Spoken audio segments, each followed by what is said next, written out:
Today's date is December 10th, 2020. The time is 1:30 p.m. The purpose of this interview is in relation to Hillsborough County Sheriff's Office Professional Standards Section Case I-2020-039. The location of the interview is 1201 Orient Road Jail. The present at the interview is myself, Detective Ashley Daniels, ABN 39050, and Detective Jack Rodriguez, ABN 4162. Okay, and sir, could you please state your first and last name? Scott Schneider. Could you please spell your first and last name? Scottschneider. Thank you, and your date of birth? 8/27/68. Okay. And do you have a preference on what you're called during the interview? No, Can I call you Scott? Is that okay? Or, that's okay. fine. All right, thank you, Scott. Are you aware that this interview is being audio recorded? Yes, Okay, sir, and have you read, signed, and you fully understand the perjury affidavit I just presented you with? I do. Okay, do you have any questions about the form at this time? No. Alrighty, at this time, as a law enforcement officer in the state of Florida and a notary in the state of Florida, I'm going to place you under oath. If you please raise your right hand. Do you solemnly swear or affirm, under the penalties of perjury, that the testimony you're about to give in this matter is the truth, the whole truth, and nothing but the truth, so help you God? I do. Okay, thank you so much. And if you would sign that top line right there under the oath. Again, the date's the 10th. That's okay.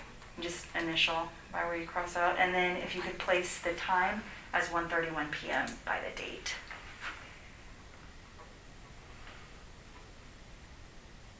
Okay, thank you.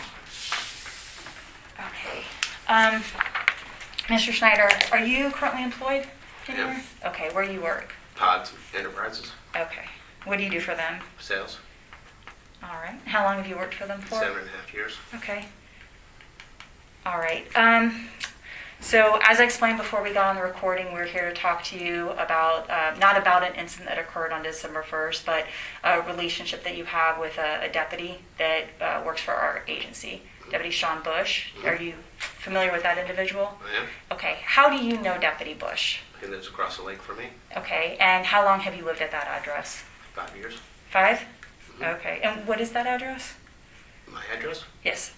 16106 North 15th Street, Leeds, Florida 33549. Okay. And he lives across the street from you? Across the lake. Across on the the other lake. side. Okay.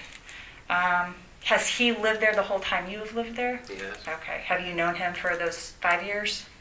About 4 of them. Okay. All right. And what kind of, as far as like neighborly relationship, do you see each other often or not often? No, I mean we see each other on each other's property. We'll wave to each other from time and again. He builds stuff for his kids and offer to help him, and it's just stuff like this, neighborly stuff. He knows really nothing about me. He knows nothing about my past. He knows nothing about my anything. Just that I'm just a neighbor that lives across the street and across the lake. Other than that, we really never spend any time together. I just bought a pontoon boat, I guess about maybe 2 months ago. Okay. And, his kids are always out there, and I said, you want to take him for a ride? And, we've been on the boat like twice. That's about it. That's the extent of it, along with a couple other neighbors that it's only a 22-acre lake, a very small private lake. So a couple other neighbors have been on the boat as well. Okay. So, And when the incident occurred at Walmart, though we weren't talking about that. well, we're not going to talk about what happened, but there was an incident that occurred at Walmart, and you reached out and contacted Deputy Bush. Absolutely, yeah. Okay, and why was it that you called him? Well, I was involved in something that I felt that was a misunderstanding. I misscanned 2 items out of about 20. One of them being expensive, one of them being about $6. In either case, I misscanned it, and here I had the Walmart people acting like I've just tried to take everything that they owned in the store. I'm on parole until 2028 out of Texas, and I didn't want it's Christmas. I don't need to take anything. I have a job. I have everything that I need, and a misscan is what caused this. So of course, you've got pretty zealous people at Walmart that's just saying I'm the prosecutor. I'm like, well, why? I've never done this before. This is an error. And it was at that point I was like, well, maybe Sean can help. So because obviously they're going to call a sheriff up here. So I did call him and say, hey, I misscanned something here at Walmart, and they got me in the loss prevention office. Do you think you can come up here and see if you can, try to smooth this out for me? Ultimately, that's what it was about. Okay, and why did you think to call him? Well, because he's a sheriff, and I know the sheriff is coming, and I didn't know who had the decision-making power, if you will. I didn't know Walmart was the deciding factor as to what happened. Had I known that, it was ineffectual for him to be there, anyways. So it was really just a matter of saying, I didn't know that the police really had nothing to do with it. It's Walmart that dictates how that proceeds, right? So, but at that point, I didn't know that. So I was just calling, I got a neighbor who's an officer, and I'm in trouble with the law. So maybe that neighbor can help me out. Now, listen, I've called Seth Conowitz in the past when he was a sheriff. I've called a lot of different chief of Temple Terrace, Tom Matthews, before he died. Who was a sheriff, who was a Temple Terrace officer. I've called him in issues. I've called, various different police officers that I've known throughout my time. That some have just recently retired. Was a sheriff. I mean, many of my friends are sheriffs and retired sheriffs as well. So, of course, I'm going to reach out to somebody I know to possibly help me smooth out some kind of dilemma relative to some type of legal jam. So, just an innocent, hey, can you help kind of thing. That's it. Okay. The times you mentioned where you reached out to other law enforcement personnel that you knew, were you looking at potentially being arrested? Sure. Okay. Absolutely. Sure. Absolutely. They were chasing me all over the state for what I did not know. Called him, said, hey, man, I'm tired of y'all. These people are looking for me for something. Can you come grab me? Let's make sure I don't get shot. Let's make sure I don't get beat up. Let's make sure nothing happens. Absolutely. Okay. Sure. I'll trust y'all, necessarily. Especially if I'm a fugitive warrant. So that was a long time ago, but sure, absolutely. Okay. And were you hoping if HCSO had the final say so of what happened, the outcome of you going to jail or not? Were you hoping that maybe Deputy Bush could maybe?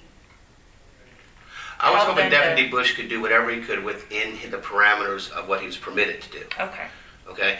Didn't expect Deputy Bush to do anything more than what he could within his limitations. Right. Okay, there was no favors being asked. There was no nothing. There was a hope that maybe if there was some type of way that the sheriff's office dictated something that happened to me, that maybe that could be lessened. That could be, it's all about lots of times a person's character, a person's, what you know about that person. The person in Walmart just knows that I allegedly just tried to take something from them. That's all they know about me. They know nothing about me, but somebody who knows my character and my personality and who I am and those kind of things, especially if they are in law enforcement, can clearly maybe help me out with, another law enforcement officer. It's no different than what y'all do. Y'all get pulled over, you show your badge. You're doing the exact same thing. If you're speeding, you show your badge. You're trying to get away with something just like anybody else. It's the exact same thing. So, if you have a problem with something, you're going to call another officer friend or another detective friend. You're going to try to work your resources. So at the end of the day, I didn't do anything more different than what y'all would do in some type of difficult situation. You reach out to your resources. Okay. Do you feel like Deputy Bush knows your character and knows your personality to? I think he knows enough of it. We've seen each other across the lake plenty of times. He's got 2 great kids. I've got 7 grandkids. They never really played together, but at the end of the day, I think that we have some similarities. A few times we've spoken, which hasn't been that much. I mean, we basically scream across the lake most of the time.